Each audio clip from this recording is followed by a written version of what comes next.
Bom, vamos lá, vamos lá. Vamos estudar este bonito capítulo. Sem antes não esquecer que você pode receber esse lindo DVD do pastor Gilson Brito, Paulo Mensageiro da Cruz. Basta escrever para este WhatsApp, tá bom? Você recebe gratuitamente este material. Coloque lá o seu nome e endereço e você vai receber. Bom, vamos lá. Aqui a gente pode denominar um quinto blocão de Mateus. Estamos na última semana de Jesus. Então Mateus coloca esses eventos, essas palavras de Cristo que antecedem a sua morte e a sua ressurreição. Então aqui eles estão no templo, estão saindo do templo. Veja que Mateus o coloca sempre perto do templo, não é? Já é a última semana, o último momento. Então aqui os discípulos estão saindo e começam a falar sobre as estruturas do templo, que coisa maravilhosa. O que é mais importante não é a estrutura do templo, é o que acontece dentro do templo, né?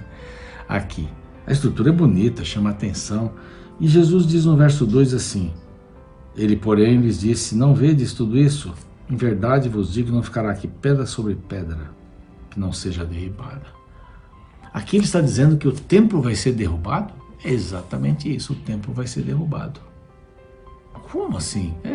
E aí eles perguntam, no Monte das Oliveiras, depois de sair de lá, né? Estavam os discípulos ali assentados com Cristo, aproximaram-se dele em particular e pediram, diz-nos, quando sucederão estas coisas? Destruição do templo.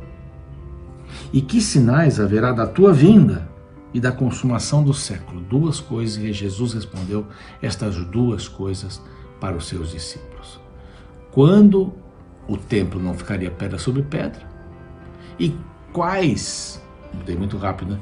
E quais seriam os sinais da vinda de Cristo? E Jesus respondeu. Olha a primeira coisa que Jesus responde aqui.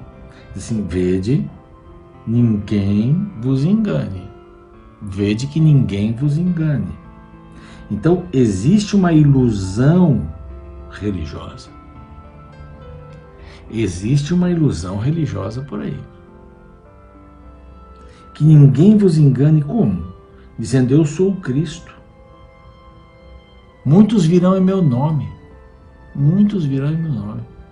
Dizendo, eu sou o Cristo. Estou aqui. E enganarão a muitos. Muitos virão em meu nome.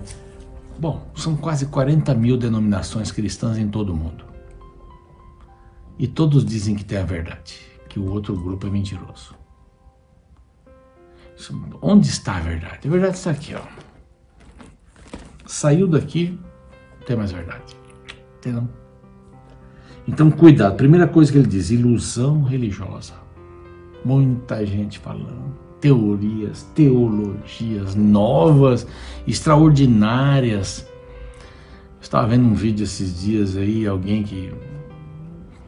Pena, eu não posso falar muito aqui, mas assim, olha, por anos eu fui enganado e alguém me explicou agora a escritura e coloca ali uma barbaridade, sabe? Não entendeu nada da Bíblia. A gente tem que se aprofundar para deixar o Espírito Santo falar ao coração e ele nos ensinar. Eu não posso fazer um texto ou uma doutrina da minha vida, eu tenho que pegar um pouco aqui, um pouco ali, a Bíblia toda. Senão todo mundo tem que se enforcar. Quando a gente lê, vai ler aqui daqui a pouco, que Judas foi lá e se enforcou, então vai lá, faz isso.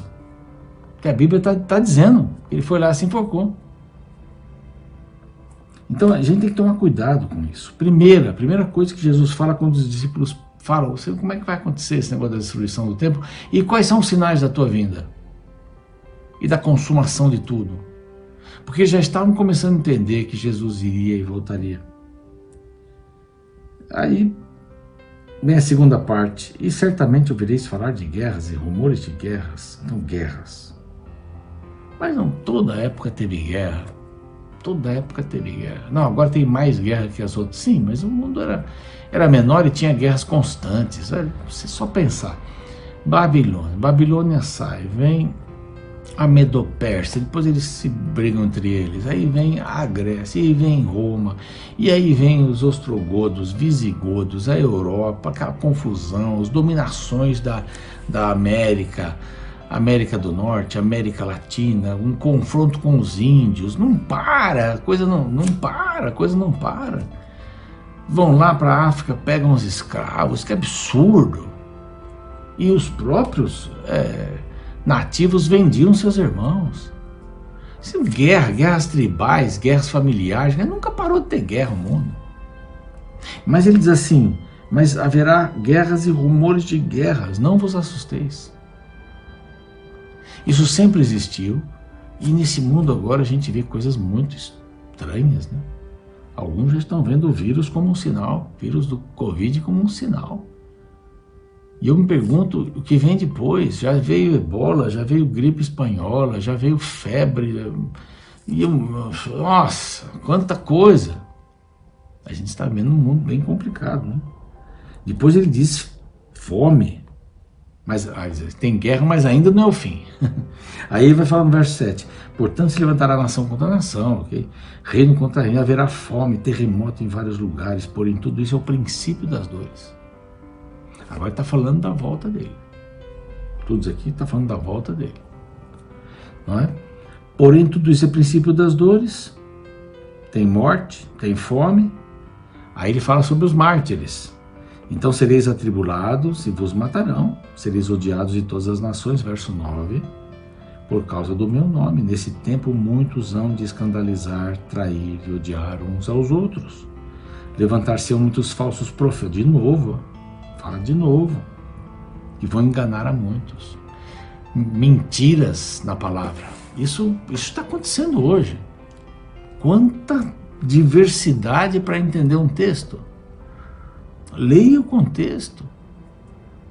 Leia sem preconceito. A gente lê com preconceito e vai tirando as doutrinas que a gente quer tirar. E dá para fazer qualquer doutrina aqui da Bíblia, viu? Dá para fazer. Qualquer uma.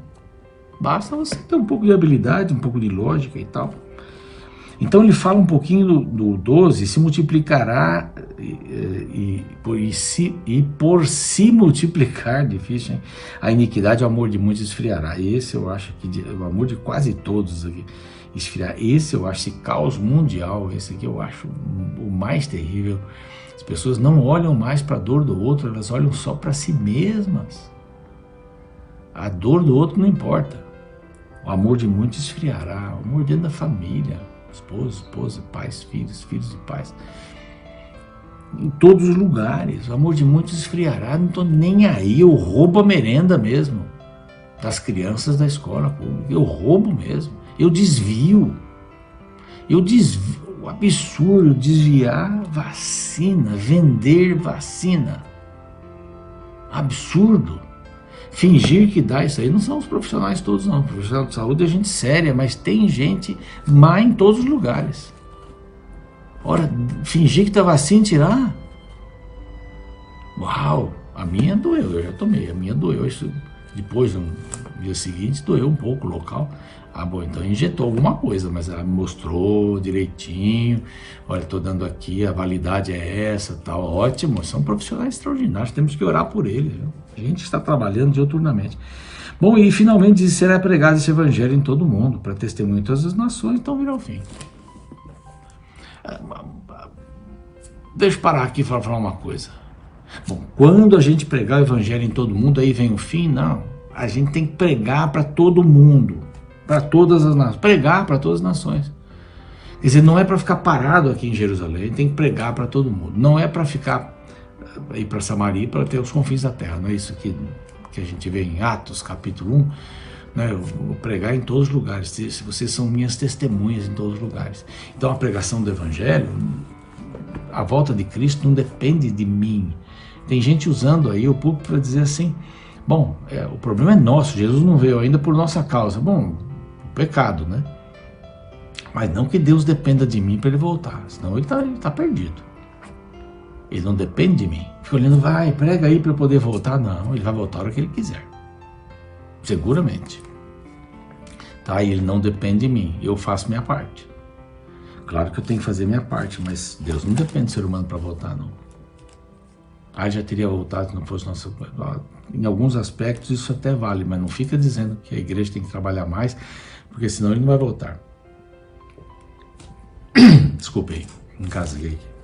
Bom, agora ele começa a falar sobre a grande tribulação. Quando, pois, virdes o abominável da desolação, que falou Daniel, capítulo 9, verso 2, o que ia acontecer? Vai tirar a vida de Cristo na metade da semana, é isso que fala ali. Daniel 9, verso 27. 2 não, 27. Depois fala lá no 11, fala no 12 também.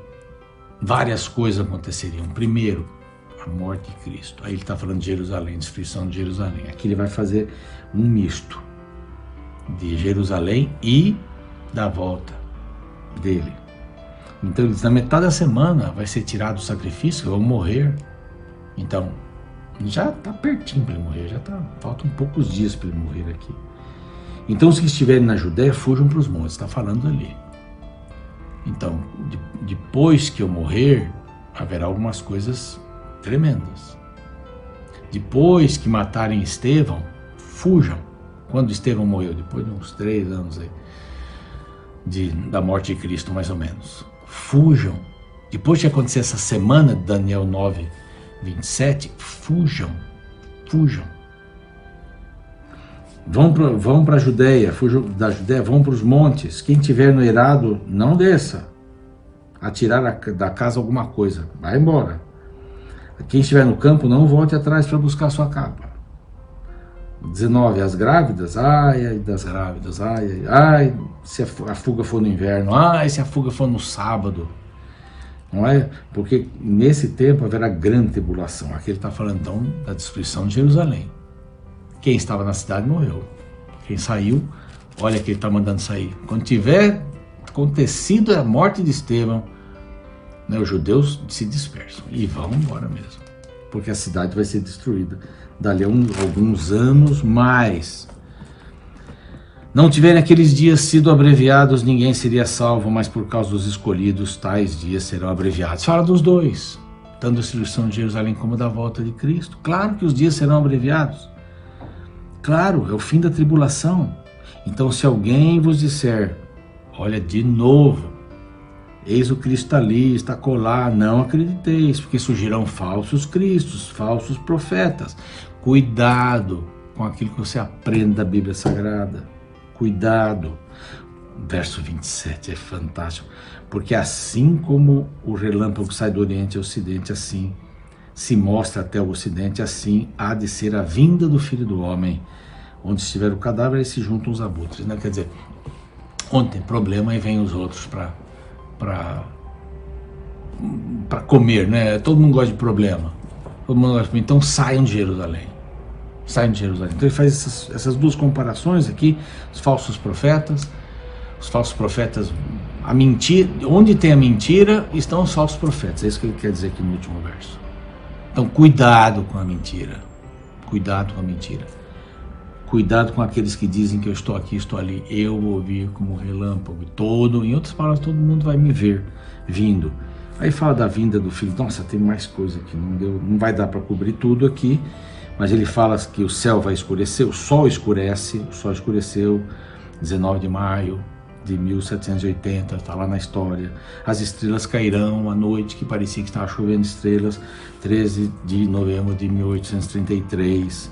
Os poderes do céu serão abalados. Esses sinais já aconteceram. Então aparecerá no céu o sinal do Filho do Homem. Verão nas nuvens com glória, com seus anjos, com trombeta. Então ele estava dizendo como é que seria a sua volta. Essa é a sua volta mesmo. E ele diz assim, a figueira, quando dá as folhas, é porque já é o verão. Daqui a pouco já vem o figo. Não é? Então é assim, essas coisas vão acontecendo e Jesus vai voltar. Fique de olho. Passará o céu e a terra, mas as minhas palavras não passam. Verso 35 e o 36. Mas a respeito daquele dia e hora ninguém sabe, nem os anjos, nem o Filho, na condição de homem aqui, e nem o Pai. Senão o Pai. Nem o Pai complica, né?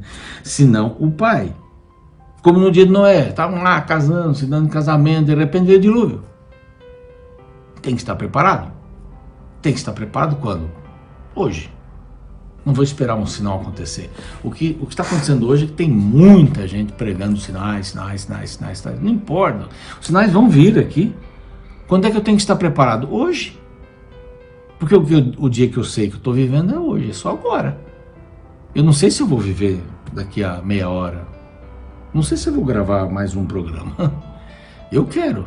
Tem mais vários programas, mais 4 para gravar aqui. Mas eu não sei se vou gravar. Eu sei o agora. Então vamos viver o agora. Aí fora diz assim, aproveite a vida, viva o agora, tudo que você faz. Não, viva agora para reflexão, para tomar grandes decisões, né? Para desfrutar o momento com as pessoas que você ama. É agora, importante agora. E fala a última parábola aqui, do bom e do mau servo, né? O Senhor vai demorar, então eu vou fazer tudo o que eu quero. Não. O Senhor pode voltar a qualquer hora, então eu vou deixar tudo ok. Vou alimentar os servos, vou fazer tudo direitinho. Porque o Senhor pode voltar agora. E tem gente que não está nem aí. O Senhor vai voltar, vamos continuar mentindo, roubando, trapaceando. É assim. Mas isso não vale a pena.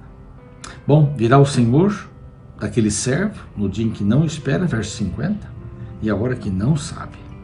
E aí, se você estiver preparado, está tudo bem. Se não estiver, vamos orar. Pai querido, nós pedimos a tua bênção para estarmos preparados agora, nesse instante, para desfrutarmos tudo aquilo de maravilhoso que a tua palavra fala. Ajuda-nos a sermos Jesus para as pessoas, porque isso implica em estarmos nas mãos dele, e em nome dele que te pedimos. Amém.